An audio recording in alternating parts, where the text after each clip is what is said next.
이번 전시의 문을 열도록 하겠습니다. 날씨도 궂은데 그리고 습한데 이렇게 와주셔서 먼저 한국문화정품관을 대표해서 감사의 인사를 드리겠습니다. 감사합니다. 어떤 행사와 달리 절차 없이 간단한 소개로부터 시작을 할까 합니다. 이 전시의 목적은 보이차에 대한 그리고 흑차에 대한 이해를 조금이라도 높여보려는 데서 시작했습니다. 아주 간단합니다. 그 이상도 아니고 그 이하도 아닙니다. 오늘 전시되어 있는 구역은 크게 보면 4구역으로 나눠져 있습니다. 제가 오른손으로 지금 가리키는 이쪽 편에는 특이한 형태, 평범하지 않은 형태의 보이차를 주로 전시를 했습니다. 세월은 근래 10여 년에서부터 수십 년에 이르는 차들이 물론 전시되어 있습니다. 그리고 제 뒤에 있는 정면에는 상대적으로 골동이라고 부를 수 있는 80년대 이전 차들을 주로 전시를 했습니다. 양이 매우 적습니다. 더 많은 차를 전시하는 것이 좋겠지만 현실적으로도 많은 부담이 되고 어렵습니다. 그리고 이번 전시의 목적이 많은 차를 보여드리는 데 있는 것이 아니라 보이차에 대한 좀 더 책에 있는 이해를 높이려는 데 있기 때문에 이 정도 전시하면 되지 않을까 싶은 위안을 가져봤습니다. 다음으로 저쪽 벽에 있는 것들은 현재도 시중에서 유통이 되고 있는 보이차들입니다. 그래서 어떤 보이차들이 주로 유통되고 있는가 하는 면에서 전시가 이루어졌고요. 약간은 한두 개는 겹치는 게 있습니다만 가운데 있는 마지막 4번째 구역은 처음에 있는 지도와 상관이 있습니다. 바로 보이차구를 4개의 차구로 나눴을 때 북부 차구, 그리고 난창강 이북의 6대 자산 차구, 그리고 난창강 이남에 요즘 들어서 난창강 이남 7대 자산이니 뭐 이렇게 부르기도 합니다만 넓게 보면 맹하이 지구, 멍하이 지구의 차구, 그리고 하나 작은 곳은 보이차뿐만 아니라 일반 흑차도 전시를 했는데요. 호남선이라든가 광서선이라든가 그리고 그 사천선에서 나온 차들을 준비를 해봤습니다. 그렇게 보시면서 쭉 이제 보시면 크게 4구역이 되고요. 다시 한번 좁게 좀 나눠서 먼저 전시 품목들을 소개를 드리겠습니다. 보통 보이차는 크게 보면은 원형으로 된 것, 그리고 구형으로 된 것. 원형의 평면으로 한 것이 원형이라면 공간으로 한 것은 구형이죠. 그리고 방형으로 된 것, 그리고 옆으로 닫았을 때 세모처럼 된 것. 이렇게 3가지로 나눠집니다. 과거부터 생산이 됐었는데요. 일반적으로 그 원형은 하늘을 상징하는 사람들의 입장에서 만들어졌죠. 가장 평균적인 형태가 아닌 것들, 보이차의 가장 평균적인 형태는 이와 같은 떡처럼 만들어져 있는 차들입니다. 떡차라고 하죠. 병차라고 합니다. 이 병차의 아이족의 이름이 바로 우레입니다. 우레, 오이라는 뜻입니다. 그래서 모이를 가장 많이 유통하는 지역의 이름이 나중에 모이가 됩니다. 모이라는 지명이 먼저 있고 나서 모이차라는 이름이 생긴 것이 아니라 모이라는 차에서부터 지명이 나고 그 지명으로부터 다시 차 이름이 확인을 받는 절차를 거치는 것이죠. 이와 같은 차는 분남 지역 소수민족들의 어떤 사고방식과 관련이 되어서 보통 7개, 즉 국도 7선을 상징하는 7개를 한 단위로 해서 하나의 통을 만듭니다. 그리고 12지에, 집간 12지에 12달을 상징하는 12지를 기준으로 해서 각 통들을 다시 12개로 묶습니다. 그렇게 해서 한 편, 한 통, 그리고 한 지, 요즘 들어서는 그것을 한 건이라고 표현하기도 합니다만, 그래서 이렇게 포장 단위가 있는 것이 가장 보편적인 형태입니다만, 이러한 형태 이외에도 보시면 둥근 형태, 6kg이나 되는 거대한 병차들, 그리고 그 옆에는 사람 머리를 본따서 만들었다고 하는 중두공이라고 부릅니다. 그런 형태의 차들. 그 다음에 좀 큰 형태의 목각틀로 눌러놓은 그런 방형의 차들. 조금 더 작은 그런 금가공과 원차들도 있고요. 그 다음에 이제 보이차를 만든 모차를 가지고 그 모차를 17가지 공정을 거쳐서 만들어낸 보이청차고, 즉 보이차 조청 액기스 이렇게 표현할까요? 그런 형태도 있고요. 역시 그 형태를 달리해서 그런 차라고 할 수 있습니다. 다양한 형태의 차들이 다양한 포장의 형태를 띠고 만들어졌었습니다. 이와 같은 이제 것들을 형태적으로 일단 쭉 살펴놨고요. 이쪽에는 보면 1950년대 문화대혁명기에서부터 만들어진 차들도 있습니다. 가장 왼쪽에 있는 전차는 지금 POP가 좀 잘못 붙어서 60년대 문화대혁명 시기에 차라고 되어 있지만 대양진 시기에 만들어졌던 차입니다. 그리고 여기에 있는, 여러분이 와서 보시면 이제 아시겠습니다만 안에 내표나 내비가 포장지까지 없는 차들이 있습니다. 왜냐하면 1997년 홍콩이 중국으로 획일되기 이전까지는 중국과 홍콩 사이에 국교가 없었고, 즉 영국이었죠. 공식적으로 차를 수입할 수가 없었습니다. 그럴 경우 차를 수입하는 절차를 위해서 제3국을 경유해야만 되죠. 베트남이라든가 미얀마를 경유해야만 하는데, 그 베트남이나 미얀마를 경유할 때 다시 수입을 할 때 원산지 표기를 할 수가 없는 겁니다. 즉 바깥에 포장재는 뭐 중국 들어있고 안에도 중국 들어있고 여러 군데 중국이 들어있기 때문에 이 중국을 없애야 되는 거죠. 그래서 내표를 넣지 않고, 그리고 내비도 없고 포장지도 없이 NR로 차를 이렇게 재포장을 해서 수출을 했었습니다. 바로 그 시기의 차들인데요. 그 시기에 들어와서 지금까지 보관되고 있는 그런 종류의 차들도 있습니다. 그 다음에는 그 차들이 오래전부터 그 중국 내륙에서도 마시고, 그리고 저 변경 지역에서 마시고 외국에서도 마신 것이 보이차입니다. 그 가운데서 변경에 가난한 사람들을 상대로 해서 좋은 차를 공급하는 목적으로 반찬이라고 하는 라마, 반선이라고 한국 발음을 읽힙니다만, 그 라마께서 주문하신 70년대 차가 있습니다. 신장형 기납차라고 부르는 차가 있습니다. 이런 차들도 이제 한번 찾아봤고요. 그 다음에 1960년대 차들도 한 편 정도 찾아봤습니다. 여기 있는 포장지들이 사실 언젠가 이제 얘기를 드리겠습니다만, 이 포장지 자체의 의미가 굉장히 큽니다. 포장지 안에 있는 가운데 중자 8개를 붙여놓은 이 가운데 있는 중차패는 병차의 심이 벗어나서는 안 되는 위치입니다. 그리고 전체 테두리는 이 테두리의 안팎으로 2cm를 넘어가서는 안 됩니다. 그래서 이 테두리는 차의 최소 크기에 대한 규정입니다. 그리고 이렇게 만들었을 때 여기에 심을 두고 심이 뚫리지 않게끔 해서 이 원을 채웠을 때 최소한의 무게가 350g 정도가 나오게 됩니다. 그래서 375g 또는 357g 또는 최대치를 넘어가지 않고 만들면 400g까지 만들 수가 있습니다. 아무리 무게를 줄여서 만들어도 330g 이하로 떨어지지 않도록 만드는 하나의 잣대 역할을 하는 것이 이 포장지가 됐습니다. 이 포장지를 개발했으나 그 포장지의 용도에 적합하게 쓰지 않았던 시기, 즉 70년대 이전 시기입니다. 60년대 후기에는 그와 같은 형식을 좀 잘 적용을 시키지 못하고 만들어졌는데, 그 차 중에 대표적인 것이 바로 조기 수나민, 즉 대나민입니다. 그래서 67년 대나민이 한편 전시되어 있는데, 뒤에 포장지들과 비교해 보시면 상당히 크다는 것을 알 수가 있습니다. 70년대 들어와서 제대로 적용이 되기 시작합니다. 제대로 적용이 되기 시작하면서 이제 이와 같은 차들이 만들어지는데, 이것은 73년에 첫 번째로 만들어진 758이 증명입니다. 가장 정확하게 이 중차패 포장지의 그 잣대적 역할이 적용된 차가 되겠습니다. 그 다음에 이렇게 만들어졌는데 다시 포장지를 벗겨서 들은 상태로 홍콩이나 타이완에 도착한 차가 있겠죠. 근데 거기서 그 차가 보관하다 보니까 차가 조금 이렇게 뜨죠. 가장자리를 긁어내버려야죠. 긁어낸 것도 차죠. 그 긁어낸 것은 오늘날 유명한 연향도라든가 초향돈이라든가 하는 차루에서 제공되는 차로 쓰였어요. 그리고 더 이상 안 긁어내도 잘 보관될 부분만 별도로 포장을 한 겁니다.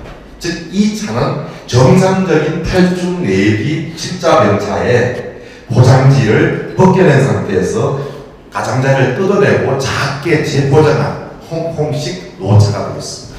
이 차도 역시 이 3비에 해당되는 757와 동일한 또는 7호 8위급의 차들이 병치되어 있습니다. 그 다음에 80년대에 들어오면서 처음으로 만들어진 대표적인 하반이라는 차창에서 만들어진 차가 있는데, 많은 분들이 하반 차창 차가 생차만 있는 줄 압니다. 번체자, 철병은 생차만 있는 줄 아는데, 아주 드물게 동일한 시기에 9대1의 비율로 10% 정도의 수차가 생산된 적이 있습니다. 매우 구하기가 어려웠는데 한번 구해서 이렇게 전시를 해봤습니다. 그 다음에는 이 보이차는 서양으로도 많이 수출이 됐습니다. 1970년대 중반 들어서 73년에 처음 프랑스에서 하반 차창으로 수입 문의가 옵니다. 여러 절차를 거치고 조작하고 해서 마침내 76년에 처음으로 프랑스로 하반 차창의 차가 출품이 되게 됩니다. 그때 나왔던 차를 우리가 번호로 7663이라고 합니다. 중국의 차들은 다 번호가 있습니다. 7663, 76년도에 처음 만들어져서 프랑스로 수출되었던 첫 번째, 그러나 실제로 수출되지 못했어요. 7663으로 허가를 했는데 실제 수출이 된 것은 보다 3년 뒤에요. 수출이 되지 않았기 때문에 목적은 수출용 차였으나 수출이 되지 않았던 차입니다. 하반 차창에서 해외를 기준으로 해서 목표에서 처음 생산된 그런 차도 한번 전시를 해봤습니다. 그 다음에 이제 오늘 말씀드릴 차들이 가운데 있습니다. 여기에도 이제 주 다양한 형태의 차들이 이렇게 전시가 되어 있고요. 이런 차들은 현재 드물 많은 양 또는 소량으로 이 시장에서 돌아다니고 있는 차들입니다. 거기에 비해서 여기 있는 일부 차들은 이미 케이스부터 이렇게 있기 때문에 이 케이스들이 10년씩 20년씩 된 것들이어서 위조도 불가능하죠. 그런 차들도 몇 편 전시를 해봤습니다. 그리고 여기 보면은 아주 작은 75g짜리 차가 있습니다. 75g짜리 차는 이거는 바로 병경기구에 있는 차인데요. 사천상에서 생산된 보이차입니다. 지금의 기준으로 보면 보이차가 아니게 되는 것이죠. 근데 이 차도 워낙 작은 적은 양으로 생산이 돼서 좀 구하기가 쉽지 않았는데 이렇게 한번 구해본 게 있습니다. 그러한 면들은 여러분들이 보시면서 자세히 보시고요. 오늘은 이 가운데 있는 네 가지에 대해서 말씀을 좀 올리는 시간을 가지겠습니다. 여러분들 그 영어 라틴어로 MUSA라는 이름 들어보셨습니까? 무사라고 합니다. 무사라고 하는 것은 그 바나나의 원조의 파초의 원래 이름입니다. 여러분 파초 혹시 키워보신 분 계시죠? 파초는 원래 뭘 먹는 거죠? 운남에서는 열매를 먹죠. 그리고 미얀마 이런 데서 열매를 먹죠. 한국에서 파초를 키울 때는 파초의 뿌리를 먹기 위해서 키웠던 거죠. 파초의 열매는 한국에서 잘 나지도 않고 나도 12cm 이하였기 때문에 식용으로 부적합했죠. 12cm 이하의 열매에 씨앗이 6개씩 6개씩 들어있으니까 먹을 가치가 별로 없게 느껴졌던 거죠.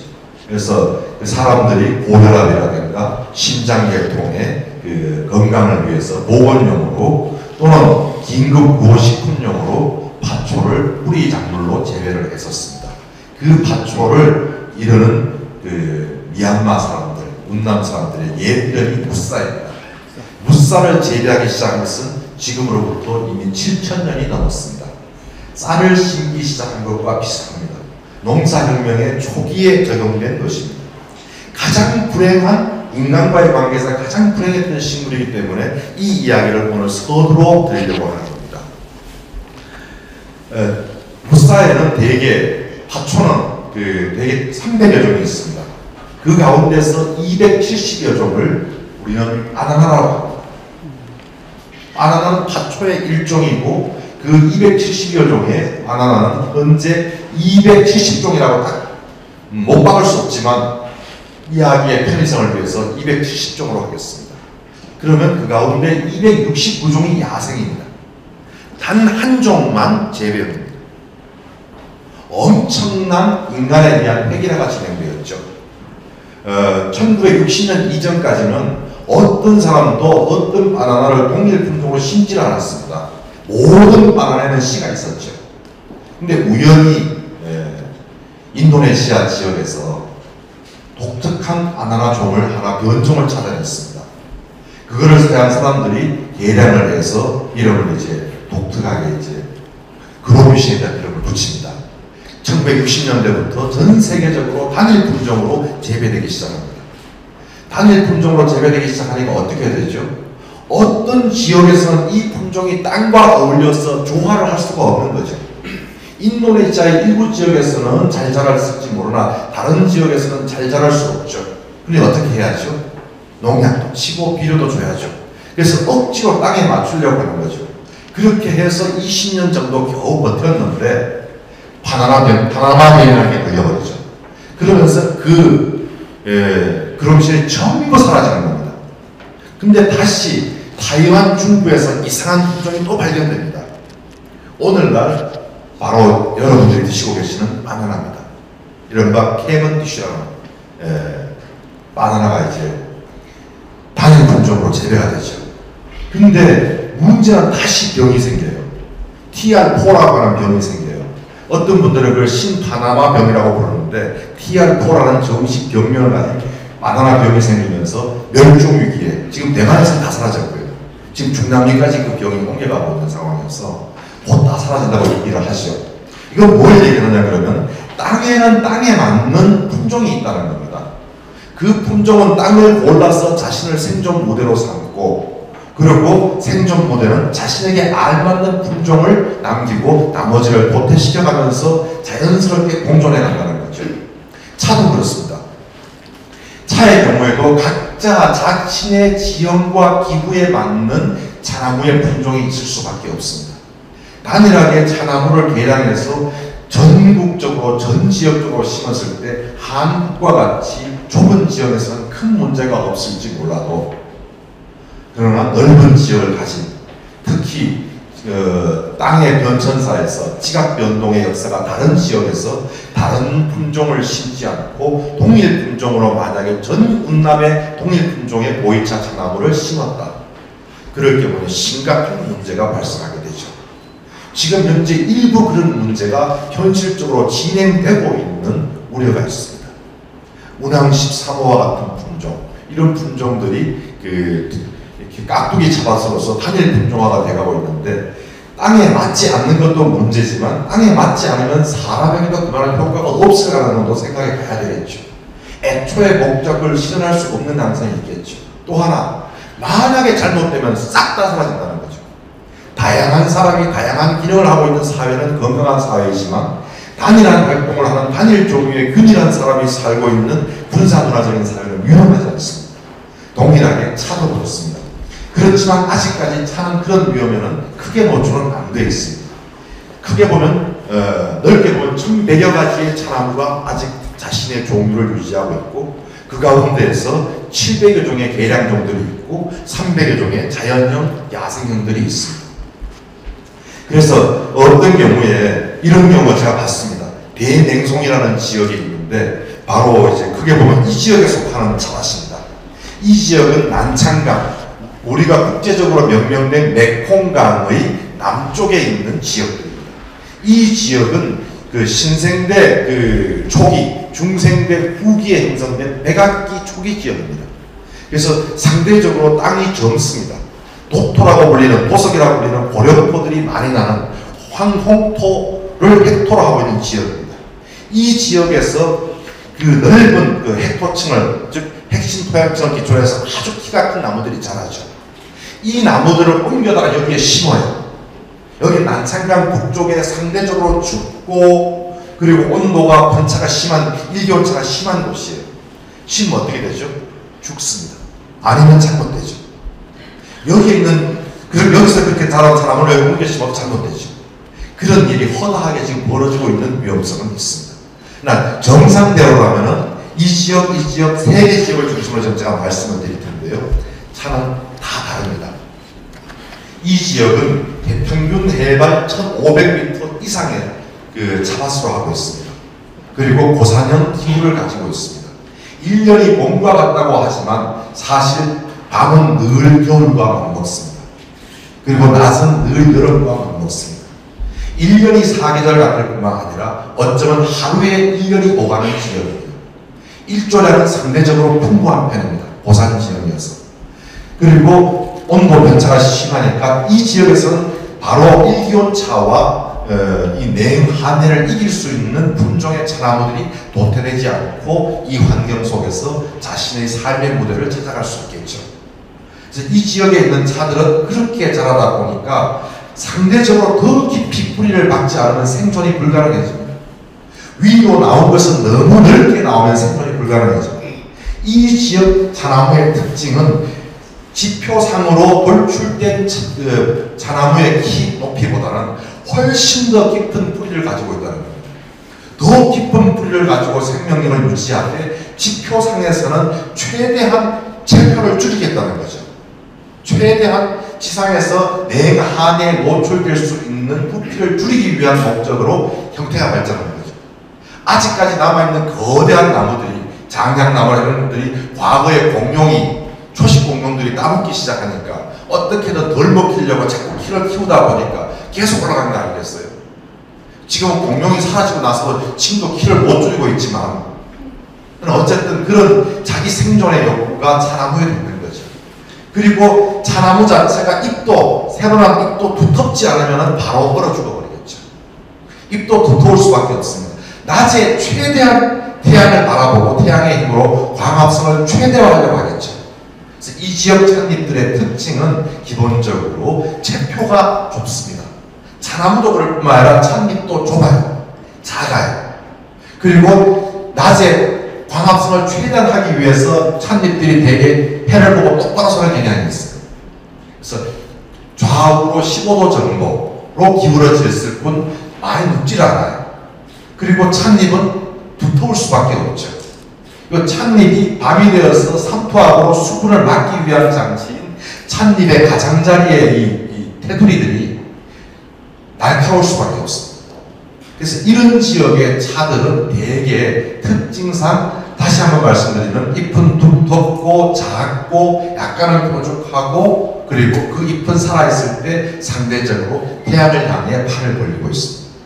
이런 차들은 광합성의 작용을 많이 했던 느낌을 그대로 드러내겠죠. 또 한 가지 냉한해를 이겼던 그 힘을 그대로 드러내겠죠. 그것이 맛에도 그대로 반영이 됩니다. 그대로 맛의 반영을 시키기 위해서도 그렇지만 어쨌든 이런 차들을 만들기 위해서는 이 차들을 만들기 위한 방법이 따로 있겠죠. 차를 말릴 때, 비빌 때도 좀 더 많이 비벼야겠죠. 그리고 말릴 때도 좀 더 좋은 햇빛에서 말려야겠죠. 찔 때도 상대적으로 조금 더 강한 찌기가 가야겠죠. 그래서 그렇게 만들었을 때에도 이 차들은 광합성 작용을 했던 그 역할, 태양의 맛을 가지고 있습니다. 아린 맛을 가지고 있습니다. 어떤 분들은 그 태양 밑에서 한 80% 정도 말린 고추의 향이 난다라고 표현할 정도의 아린 맛. 사실 매운맛은 아니에요. 아린 맛을 가지고 있습니다. 그리고 냉한해를 잘 이기는 식물들의 경우 어떤 식물들도 내는 맛이, 공통의 맛이 있습니다. 그리고 그 맛을 내는 식물들은 대개 냉한해와 일기온차에 강합니다. 그게 바로 쓴맛입니다. 쌉쌀한 맛이죠. 정말은 쓴맛이 아니라 쌉쌀한 맛이 됩니다. 쌉쌀한 맛을 내는 식물들은 대개가 일기온차 내지 냉에 강한 특징을 가지고 있습니다. 단맛을 내는 차들은 그 반대예요. 신맛을 내는 차도 또 물론 쓴맛을 쌉쌀한 맛을 낸다고 해서 단맛이 없는 거 아니고 그리고 신맛이 없는 건 아닙니다.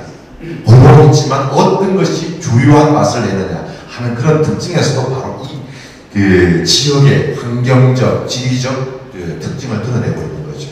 근데 예를 들어 여러분들이 어디 가셔가지고 그 무량산 차입니다.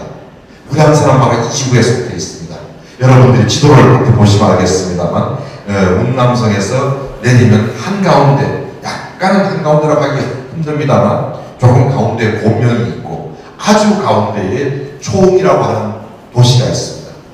그 초웅이라는 곳에서 한 140km를 더 가게 되면 대리라고 하는 큰 도시가 나오죠. 바로 우리가 대리석을 부르는 그 지역, 대리석이 그 지역의 이름에서 나온 것이죠. 중국이 주계장막으로 들어가면서 이태리로부터 대리석을 갖고 오다 보니까 또는 미얀마로부터 갖고 오다 보니까 대리석이 이태리 돌인 줄 알지만 대리석이라는 이름의 대리가 바로 그 지역에서 나온 이름이죠. 그 대리의 가장 남쪽에 무량산이 있습니다. 그리고 그 남쪽에 이른바 이제 그 에레산, 그분들의 발음은 아리산, 그 동네의 모든 민족들의 공통 민속 음악에 아리랑이 있죠. 우리 아동이라는 아리랑이 있는 그 아리산이 있는 지역들, 에레산이라고 이제 한자식 발음을 익힙니다만, 그 외에 이제 그 수많은 산지들이 있습니다. 그 산지들이 끝나는 지역에 바로 난창강, 메콩강이 있습니다. 이 산지들이 있는 지역의 특징을 제가 지금 말씀드리는 겁니다. 이 지역들의 산의 끝들은 대개가 검은 붉은색을 띱니다. 검붉은색을 띱니다. 그러니까 눈은 황색이면서 홍색을 띠는 것이 아니라 흑색이면서 홍색을 띱니다. 대리 지역에 가면 흙이 아주 굵습니다. 정말로 그 경면 주사를 갈아놓은 것처럼 굵습니다. 그러다 조금씩 내려가면서 검은색을 띠기 시작합니다. 검은색을 띠기 시작하면서 붉은색과 섞이는 그 지역에서부터 차는 자랍니다. 완전히 붉은 지역에서 나는 차로는 보이차를 만들기에 부적합한 차종들이 남아서 녹차를 만들고 있습니다. 아무튼 그 지역에서 오랫동안 차를 만들어 온 것이 하반 차창, 남간 차창, 이런 구경 차창들이 있었고요. 그 차창이 선택한 찻잎들은 전부 무량산 찻잎, 에레산 찻잎인데요. 그 가운데 에레산이 조금 더 높습니다. 조금 더 고산 지대에 속하고 조금 더 고산형 기후를 가지고 있습니다. 앞서 말씀드린 가장 전형적인 특징을 가지고 있는 곳이 바로 에레산인데, 에레산에서 나는 대표적인 차 지구가 진원이라는 곳이 있습니다. 이 바로 진원이라는 지역에서 난 차인데요. 이런 차는 여러분들이 우려서 드실 경우 바로 살짝 정말 고추 삶은 듯, 고추 말리는 향이 난다 싶을 정도의 알향이 있습니다. 그리고 거기에 아우러서 쌉쌀함이 돌고 있습니다. 근데 여러분이 진원차라 그러는데 달짝지근하기만 한 거예요. 그러면 아니고 잎이 상대적으로 두껍습니다. 다 우려낸 잎을 손바닥으로 비벼보면 무언가 젤라틴 같은 그런 어떤 그 끈적끈적한 성분이 느껴집니다. 물론 생차의 경우에 그렇습니다. 그런 차들도 있고, 상대적으로는 아린 맛은 좀 덜하지만 쌉쌀한 맛을 잘 드러내는 지구의 차들이 있습니다. 그런 지역의 차를 무량산 지구의 차라고 합니다. 바로 하반 지역의 많은 차들과 그리고 남간 일대에서 나는 많은 차들이 그런 특징을 가지고 있습니다. 그래서 이런 오래된 맛들이 쌉쌀한 맛이 변하게 되면 어떤 맛으로 변하느냐, 아린 맛이 변하느냐. 아린 맛은 세월이 15년 정도 지나게 되면 먼지맛 비슷한 향을 냅니다. 먼지가 없는데 이상한 먼지가 있는 듯한 입자가 있는 그런 맛을 내게 됩니다. 그래서 90년 이전에 하반에서 만들어진 정상적으로 보관된 차들은 쌉쌀한 맛과 더불어서 먼지 향을 가지고 있으면서 한국 사람들에게는 어딘가 고향의 맛 같은 맛을 느끼게 합니다. 그것이 바로 하반의 오래된 차들이 되겠습니다. 진원 지역에서 나온 차들이 오래된 맛을 가지게 되면은 거기에서는 묘한 페랭이 맛 비슷한 향이 납니다. 페랭이 꽃의 향이 납니다. 페랭이 꽃 향을 모르시겠다고요? 오가피를 살짝 데쳤을 때 향이 납니다. 그렇게 향이 나는 것이 바로 고산지구를 중심으로 하는 이 지역 찻잎의 특징입니다. 이 지역은 뒤에 가서 보시면 알겠습니다만 가장 북쪽에 남간, 그리고 내려와서 경동, 봉경, 이 지구에서도 동쪽 편으로 갈수록 산이 동쪽에서 서쪽으로 낮아지거든요. 동부서저가 되거든요. 동쪽은 높은 태양 광합성 작용의 특징을 많이 나타내서 상자 아린 맛이 더 강하고요. 서쪽은 쓴맛이 더 강해요. 봉경지구라는 지역이 있는데 여기 봉경지구의 차를 한 편 갖다 놨습니다만 이 지구의 차들은 아린 맛은 상대적으로 확인하기가 어려운 반면에 쌉쌀한 맛은 극에 달할 정도로, 그러나 기분 좋을 정도를 넘어서지는 않습니다만 아주 쌉쌀함을 극단으로 하고, 상대적으로 동쪽에 있는 진원 지역의 차들은 쌉쌀함을 잘 못 느낄 정도의 아릿함을 냅니다. 그 사이의 스펙트럼을 가지고 있죠. 동쪽은 상대적으로 아린 맛이 강하고 서쪽은 쌉쌀한 맛이 강합니다. 그래서 이 지역들의 분포도를 지금 정확하게 틀을 만들 수가 없어서 그런데요. 여기가 더 동쪽, 이쪽이 더 서쪽으로 보시고 이쪽이 더 남쪽으로 보시면서 이해를 하시면 되겠습니다. 여기서 이 방향으로 보시면서 이쪽이 동쪽, 그리고 여기가 그 가운데 이쪽이 가장 서쪽, 저쪽이 가장 북쪽으로 이렇게 이해를 하시면은 되겠습니다. 오늘 상대적으로 지도에 맞추어서 이렇게 전시를 해놨습니다. 그 다음에 이쪽 지역으로 한번 가보겠습니다. 가장 오랫동안 보이차면은 보이차 생산지구로서 이름을 날렸던 지역입니다. 만전산, 그 다음에 이우 뭐라고 해도 좋습니다만, 이우라는 것은 원래 동북아 지역에 잃어버린 신화 가운데 아리 신화라는 게 있습니다. 아리라는 태양신의 신화가 있습니다. 그 아리 신의 딸 또는 동생으로 묘사되는 이우라고 하는 여신의 설화가 있던 것입니다. 그 여신이 지금의 전산에서부터 쭉 내려오면서 사람 사는 것을 보니까 너무나 먹고 살기 힘들고 고통스러워서 안타까운 거예요. 그래서 마침내 이우 지역에 와서 자신의 몸을 산으로 만들고 자신의 모발로 차나무가 되게 했다는 설화가 있고, 그 설화가 어린 동굴이 지금도 백수동이라고 나와 있습니다. 또는 백사동이라고 부르기도 합니다만, 그래서 이 지역을 비롯해서 유락산, 이방산, 혁등산, 망지산 이렇게 있는데요. 이른바 6대 자산이라고 부릅니다. 물론 6대 자산 이외에도 다양한 자산들이 있습니다. 목산, 고산, 그냥 이런 자체가 노플고자 매산자예요. 고산, 다음에 등등 많이 있는데요. 통칭해서 6대 자산 차고라고 부릅니다. 이 지역은 난창강, 즉 메콩강의 북쪽이지만 이 고산지구가 아닌 상대적으로는 더 남쪽이고 기후적으로도 아열대에 속하고 전형적인 고산지구인데 여기는 아열대 지구에 속합니다. 그래서 이 지역에서 나는产业들은 기후도 다르고 또한 지세와 지각 운동의 역사도 다른 토양을 무대로 삼기 때문에 맛이 또 달라요. 이 지역은 안개가 늘 끼어 있는 곳이에요. 그래서 일조량도 많지만 상대적으로 운무량도 많아요. 운무량이 많은 데서 일조량이 많으면서 운무량이 많은 것이 그것을 가장 좋아하는 우리 식물 중에 하나가 고추가 있죠. 고추도 운무량이 많아야 살이 찌고, 일조량이 많아야 단단하고 매워지죠. 그래서 그 영양고추가 유명한 이유가 영양이 운무량이 많고 일조량이 많아서 그렇다고 그러는데, 이 6대 자산지구가 전반적으로 그렇습니다. 그래서 그 운무량에 의해 가지고 차의 잎은 역시 두꺼워요. 그러나 기후가 아열대 기후로 넘어가기 때문에 이미 찻잎은 커요. 밤에도 냉해를 입을까 두려워할 이유가 없어요. 찻잎의 테두리가 뾰족뾰족하고 날카롭지 않아요. 상대적으로 둥글어요. 그래서 잎도 그렇게 광합성을 늘 그렇게 할 필요를 못 느껴요. 필요한 만큼만 할 뿐이지 잎이 하늘을 향해서 많이 서 있지는 않아요. 상대적으로 누워 있어요. 이렇게 된 식물의 잎은 어떤 맛을 드러낼까요? 고추라고 생각해 보시죠. 고추는 식물의 잎이 아니라 열매이긴 하지만 잎이 변한 열매죠. 그래서 어떤 맛을 내죠? 그 고추가 몇 개만 하다면 영양고추가 인기가 있을까요? 달기 때문에 인기가 있죠. 맵고 달기 때문이죠. 이 지역 차들의 전반적인 특징은 굉장히 답니다.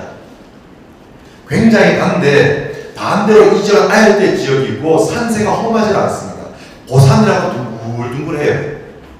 이런 산들에 있다가 보니까 어떤 산의 특징이 있느냐, 이 산들은 표면에 퇴적된 흙의층들이 상대적으로 많아요. 흙을 크게 보면 표면에 퇴적된 표토층들, 그 아래에 깔려있는 오랜 지각 활동을 통해서 쌓여졌다가 나중에 풍화가 되면서 진화가 된 흙인 핵토층들, 그 안에 아직까지 풍화를 영향을 받지 않고 진화가 안 된 안반층들이 있겠죠. 그 사이에 어딘가 지하수가 흘러가겠죠. 이 맛들은 각각 다른 맛을 냅니다. 표토층이 표면에 있는 흙의 층이 두터운 차들은 두터운 식물들의 잎의 맛은 상대적으로 신맛을 가지고 있습니다. 우리 시금치가 내는 그런 어떤 신맛, 이것을 이 신맛의 표현이 참 어렵습니다만 상대적으로 산화된 맛을 가지고 있습니다. 이 토층 자체가 바로 산화토이기 때문에 더욱더 그런 영향을 줬을 것으로 보입니다. 이와 같은 토양층과 차잎의 맛에 대한 연구는 아직까지 본격적으로 많이 이루어져 있지는 않고요. 제가 지금 겨우 초보적인 단계에서 접근하고 있는 중입니다만 아직까지 연구된 바가 별로 없는 영역이긴 합니다. 아무튼 이 지역에는 표토층들이 상당히 많이 발전이 되어 있습니다. 그래서 차는 달면서도 신맛을 동시에 갖고 있습니다.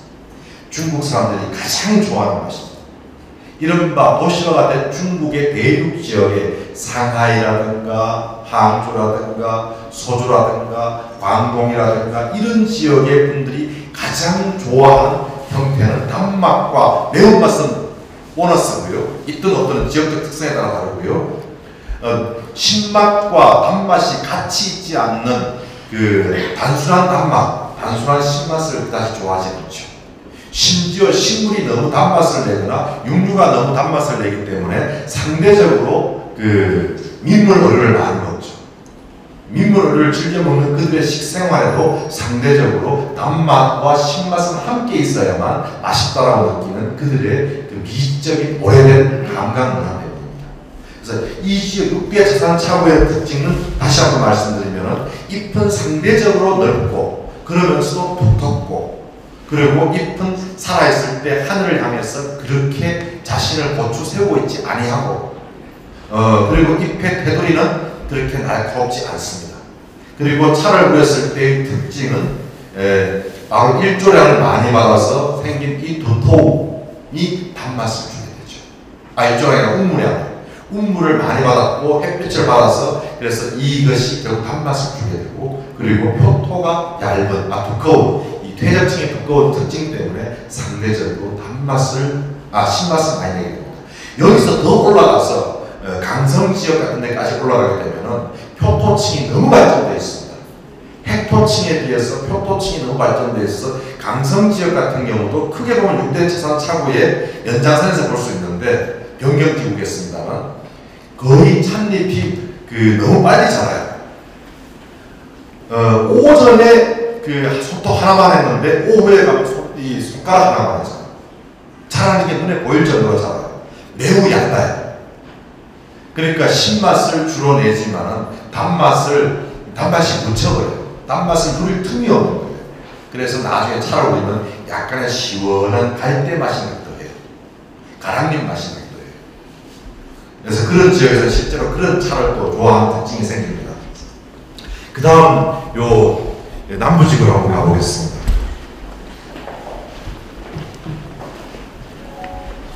이 지구는 중국의 보이차는 현재 중국 국경 안에 있는 야생형 재배형 전 보이차를 무리하지 않고 차나무에 무리를 주지 않고 1년에 6번 정도 보이차의 차나무는 1년에 새잎을 14번에서 16번까지 냅니다. 그 가운데서 6번에서 7번을 따면 그 차나무에 피해가 가지 않고 그 이상을 따게 되면 과도하게 채취를 하게 된 것이어서 무리가 가게 되죠. 저 지역에 한때 그렇게 무리가 있었습니다. 수많은 장사꾼들이 욕심을 냈던 것이죠. 농민들이 그 욕심의 요구를 못 이기고 응했던 것이죠. 이제 겨우 회복이 되고 있을 정도로 한참 동안 피폐가 됐었는데요. 그렇게 피폐를 시켜놓고 나서는 다른 지역을 광고하는 것이 상인들의 또 특징이죠. 상인들의 상당수는 도덕적이지 않습니다. 책임을 지지 않는다는 뜻입니다. 도덕성은 책임에서 나오는 것입니다. 그래서 이 책임을 지지 않는다는 것은 지구 하나를 망가뜨려 놓고 나서 다른 지구를 광고를 하기 시작하면서 노반장 차가 좋아요, 포랑산 차가 좋아요 하면서 또 여기를 올려서 10배, 수배 가격을 띄우게 했죠. 바로 지금 현재 그렇게 해서 가장 뜨거워져 있는 지역입니다. 곧 차가워질 지역이죠. 엄청나게 차가워질 지역입니다. 다시 이 지역으로 가겠죠. 이 지역을 망가뜨리고 이 지역 가겠죠. 이 지역도 망가뜨리고 또 어디 가죠? 이때 충분히 회복됐죠. 저기 가겠죠. 그렇게 해서 대개 7년마다 한 번씩 돌고 있습니다. 그래서 보이차는 시중에서 7년마다 한 번씩 급격한 커브를 그립니다. 2007년에 한 번 엄청난 여기를 버리고 이쪽으로 떠나올 때 이 지역의 차들이 소위 말해서 DDONG 값이 됐었어요. 알아들으셨죠? 네. 여러분 방금 식사 오셨는데 제가 똥이라고 하면 안 되니까. 그렇게 만들어서 2007년에 심각한 피해가 오고 그 피해는 다른 지역까지 왔죠. 이 지역까지 같이 왔죠. 전 지역이 다 왔죠. 값이 떨어졌죠. 엄청난 싼 값으로 이 지역차를 살 수 있게 됐죠. 상인들이. 그러고 나서 이 지역을 다시 선전, 광고, 홍보를 하면서 100배까지 값을 올렸습니다. 그리고 지금 다시 망가뜨려가고 있죠. 그리고 2013년에 거의 한 번, 2014년입니다. 엄밀하게는. 재작년이죠. 한 번 내리막길이 또 왔습니다. 버리고 옮겨가고 있는 중입니다. 이미 상당 부분 이쪽에 빙도, 난창강, 무량산 이런 데로 옮겨가고 있어요.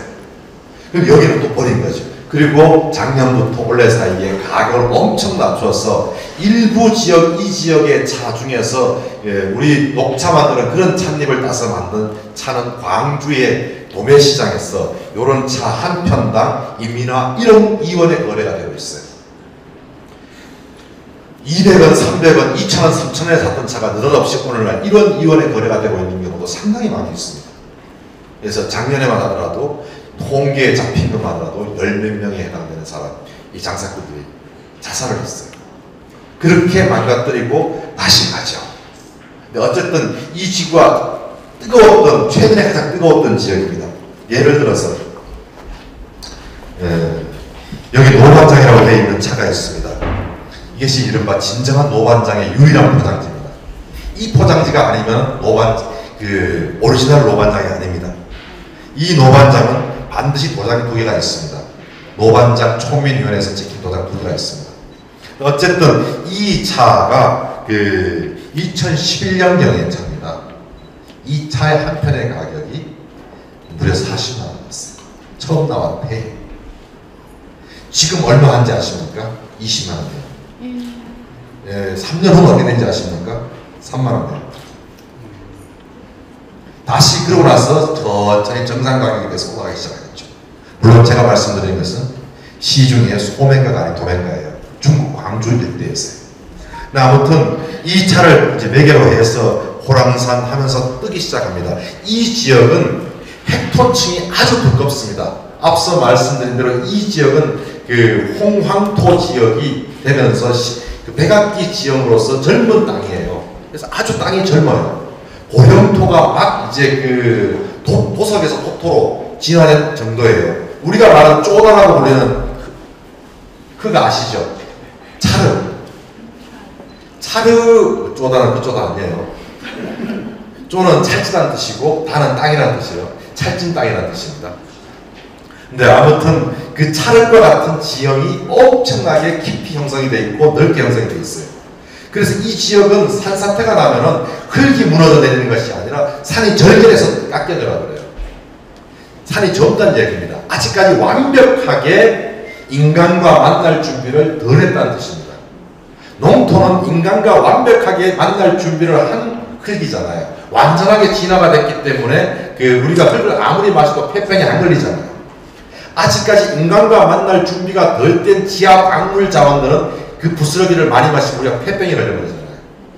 아직까지 지표에 살아있는 생명과 만날 준비가 덜 된 그러나 다 돼가는 그 지역을 생존의 무대로 하고 있어요. 이런 지역의 차들은 일단 마셨을 때 왜 뭔가 모르지만 뭐 이리 힘이 더 세지라는 느낌을 받아요. 그러니까 이거는 쓰다라고 표현할 수가 없고요. 이건 쌉쌀하다고 표현하기도 힘들고요. 정말 뭐라고요? 떠있다라고 할 수도 없고요. 떨르면서도 쌉쌀한 맛이 섞여있는 무엇인가의 맛을 내요.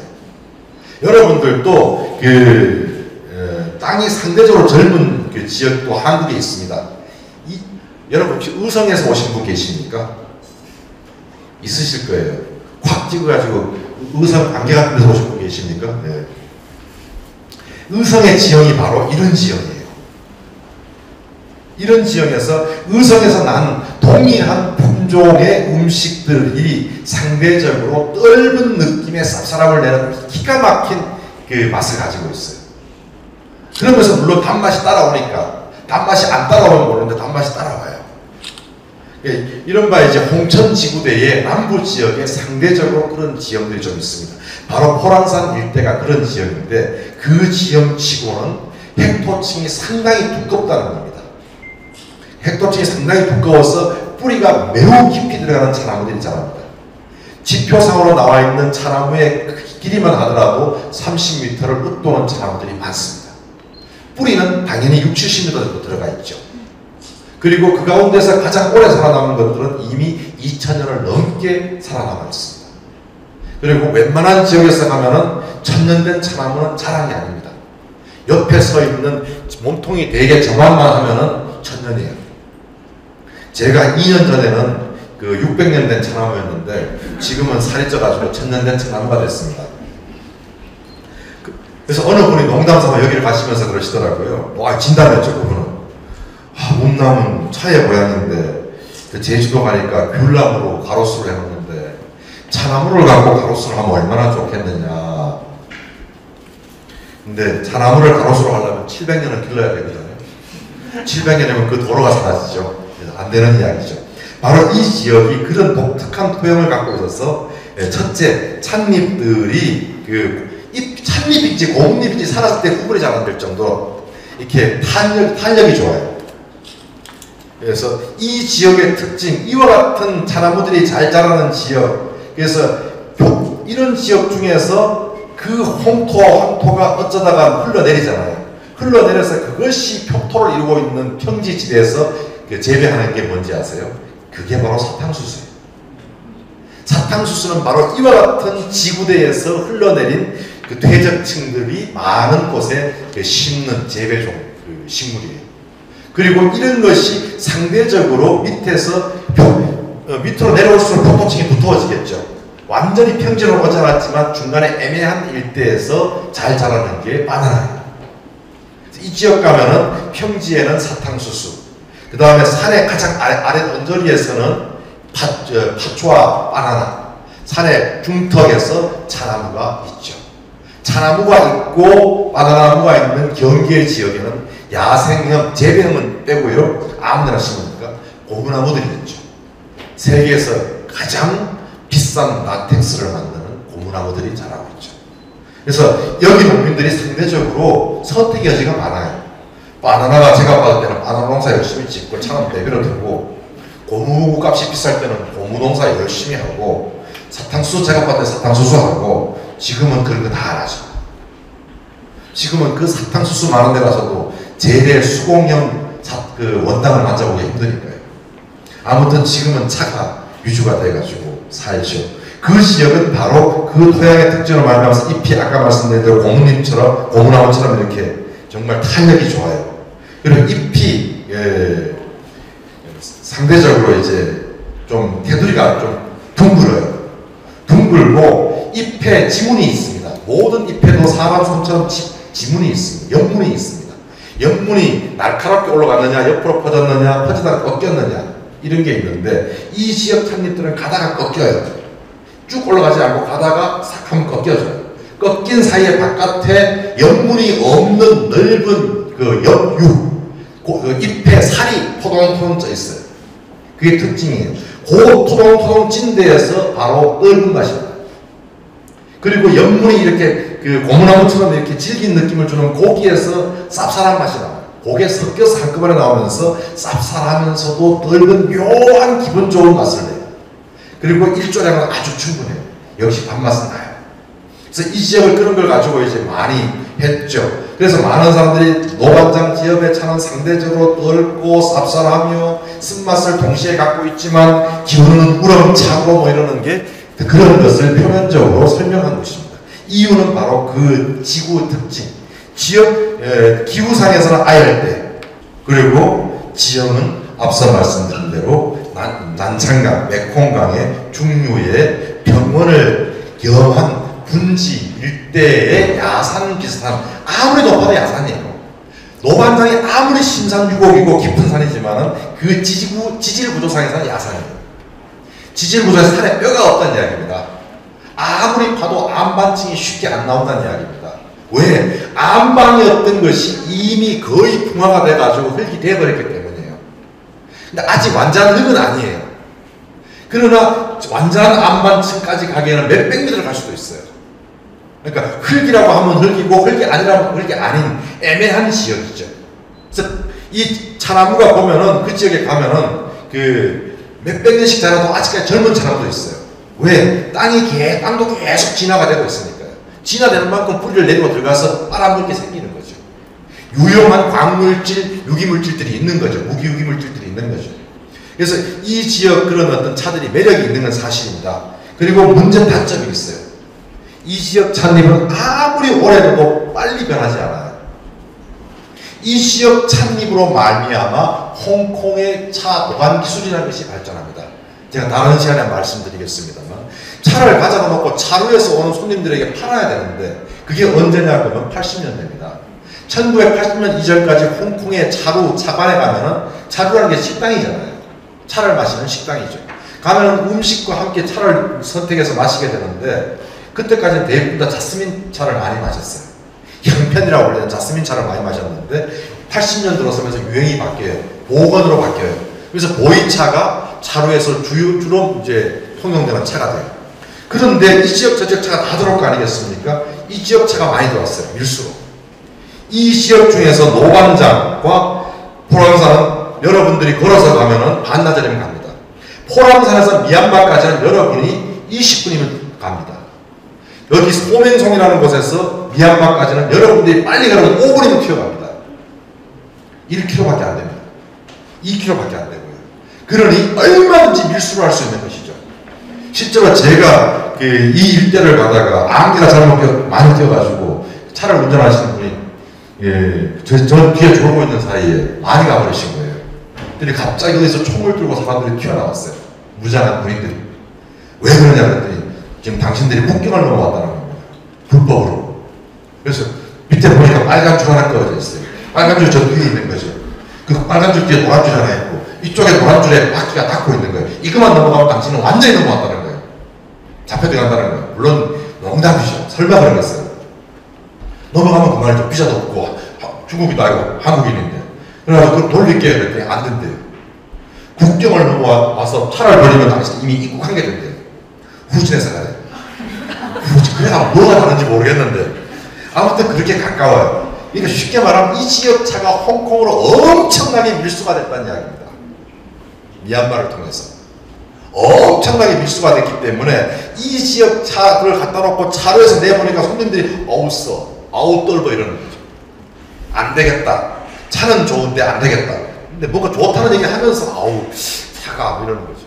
그때부터 이 차를 묵히는 독특한 기술을 만들기 시작한 겁니다. 습기를 확 높여봐요. 미생물이 발효되는 미생물 발효과학이잖아요. 보이차도. 미생물이 활발하게 움직이겠죠. 온도를 확 높였어요. 활발하게 움직이겠죠. 그러니까 빨리빨리 이게 발효가 되겠죠. 이렇게 발효시키는 것을 홍콩 창고 발효 기술, 홍콩창 또는 습창이라고 합니다. 네, 습창이라도 설명이 있을 겁니다만은 여기 보시면 겁니다. 근데 우리가 습창, 건창 그러는데 사실 습창, 건창은 단순한 표현이에요. 건조한 창고, 습도 많은 창고 그 의미밖에 없어요. 근데 과거에는 습창이 인공창이었고 건창이 자연창이었던 거죠. 지금은 아니에요. 습창은 습창이고 건창은 건창이고 인공창은 인공창이고 자연창은 자연창이에요. 건창인데 자연창이 있고 건창인데 인공창이 있어요. 습창인데 인공창이 있고 습창인데 자연창이 있어요. 그 가운데서 습창이면서 인공창인데 좀 저지른 건 못 쓰는 차를 만들어내죠. 홍콩이 만드는 최후의 결론은 인공 습창이에요. 위생성을 완벽하게 유지하고 과거의 전자창고들을 개량해서 소형 전자공단에 전부 동반 지역으로 광동지역으로 옮겨간 그 빈 지역에 그 아파트형 공장을 전부 창고로 개량한 것들이 가장 좋은 그 창고들이에요. 그래서 이 지역 차는 그렇게 하지 않으면 빨리 진화가 안 돼요. 그래서 그런 지역 차들의 특징을 보여주는 게 바로 이 지역 차입니다. 더 많이 이렇게 말씀드려도 되는데 여러분들이 또 언제 그 다른 기회가 있으면 제가 또 자세히 말씀드리기로 하고요. 서서 이렇게 들으시니까 제가 죄송하기도 해서 오늘은 이렇게 한 50분 만에 대략 줄이겠습니다. 근데 여기 하나만 말씀드릴게요. 이 지역은 변경차고라고 했는데 바로 넓은 의미의 흑차고가 되겠습니다. 꼭 보이차만 있는 건 아니고요. 이것은 중경지역에서 나오던 사천 중경지역에서 나오던 보이차예요. 저 차마고도가 보이시죠? 차마고도가 저 남쪽 사모 보이 지역에서 저 티벳까지 거쳐서 아랍까지 가려니 얼마나 멀어요. 그러니까 조금이라도 아끼려면은 조금 더 가까운 데서 만드는 거죠. 차가 있다. 이거 대역종이 아닙니다. 중경에서 만들어가지고 싣고 가면 되는 거죠. 어차피 아랍 애들 쟤들 잘 몰라. 이러고 파는 거죠. 그래서 그렇게 만들어졌던 차도였습니다. 그리고 그처럼 만든 이렇게 덩어리 지은 이런 역시 사천지역 강전이라고 불리는 차도 있고요. 그래서 반대로 이 사천지역과 붙어있는 호남지역, 호남성지역, 또 사천지역의 문화와 연결되어 있습니다. 그 지역에서 이렇게 또 자기들 나름대로 특징을 지은 차를 또 만들어내죠. 이 차에 대한 연구가 아직 제대로 진행이 안 됐어요. 미생물이 개입된 차냐, 미생물이 개입되지 않는 산화만 된 흑차냐가 아직 완벽하게 연구되지 않았습니다. 그리고 연구를 할 수가 없는 게 이 흑차는 스펙트럼이 너무 다양해요. 미생물이 개입하는 것, 미생물이 개입하지 않는 것, 미생물이 개입한 것도 있고 안 한 것도 섞여 나오는 것, 마찬가지로 미생물이 나오기도 하고 안 나오기도 하는 것, 이런 것들이 섞여 있어서 딱 부러지게 뭐라고 말할 수는 없어요. 그러나 어쨌든 이런 지역, 운남 이외의 차는 현재 전부 변경차로 부릅니다. 변경 보이차, 아니면 그냥 변경 흑차라고 그래야죠. 보이차라는 이름을 쓰면 안 된다고 중국 정부에서 규정을 해버렸거든요. 요 지역에서 나는 것만 보이차예요. 뿐만 아니라 요 지역에서만 만들어야 돼요. 여러분 어떤 경우 광운공명이라는 이름 들어보신 적이 있는지 모르겠습니다. 광운공명은 요즘의 정의로 하면 보이차가 아니죠. 설령 광운공명의 운자가 운남에서 가지고 온 찻잎을 광동에서 만들었다 하는 것이 진실일지라도 진실이 아닙니다. 광동 지역의 찻잎을 갖고 광동 지역에서 만든 것 뿐이에요. 이름만 광운공병이지 광동 그냥 철병이에요. 소련제 앞제기를 가지고 눌렀던 운남 차협은 눈꽃만큼도 안 섞였어요. 간 적이 없거든요. 근데 어쨌든 그런 차가 설령 운남 찻잎을 갖고 만들었을지라도 엄밀한 의미의 중국 정부가 인정하는 보이차는 아니에요. 우리는 그 가운데에서 중국 정부의 입장도 받아들이고 애매하게는 전통적인 입장도 받아들이는 입장에서 보이차를 바라봅니다. 그러니까 꼭 이 지역에서 난 찻잎을 쓴다는 것에 동의합니다. 이 지역에서 만드는 것은 아닐 수 있다는 거죠. 모차는 이 지역에서 만들어지고 누르는 것은 한국에서 누를 수도 있습니다. 1차 만들어진 원료차만 되면 다 만들어진 거거든요. 그걸 갖고 어떤 징기를 줘서 얼마만큼 누르느냐 하는 것은 꼭 굳이 운남에서 해야 될 이유가 없죠. 우리는 애매한 정도의 입장을 취합니다. 어쨌든 이 지역을 이제 변경차구라고 그러는데 6대 자산 이외에 운남을 벗어난 지역들, 여기서 6대 자산 지구를 벗어난 운남 속에서도 이제 강성지구들, 묵강지구들, 운남성 아예 벗어난 사천지구들, 호남성지구들, 그 광서지구들의 차를 이른바 변경차라고 부르게 됩니다. 이 모든 것을 합해서 흑차라고 분류할 수 있는 것이 일반적인 분류이지만 많은 분들은 또 동의하지 않습니다. 보이차는 이미 흑차로부터 독립된 별도의 차라고 하시기 때문이고 그 이야기도 일리가 있기 때문이죠. 아무튼 이렇게 오셨는데 오늘은 이렇게 1시간 정도로 줄이겠습니다. 질문이나 이런 게 있으시면 모레 일요일날 오늘 한 이야기도 혹시 오셔서 해주시면 꼭 다시 오시라고 강요드리는 거 아니고요. 그날은 넉넉한 시간에 4층에서 편안하게 앉아서 이야기를 드리도록 하겠습니다. 감사합니다. 줄이겠습니다.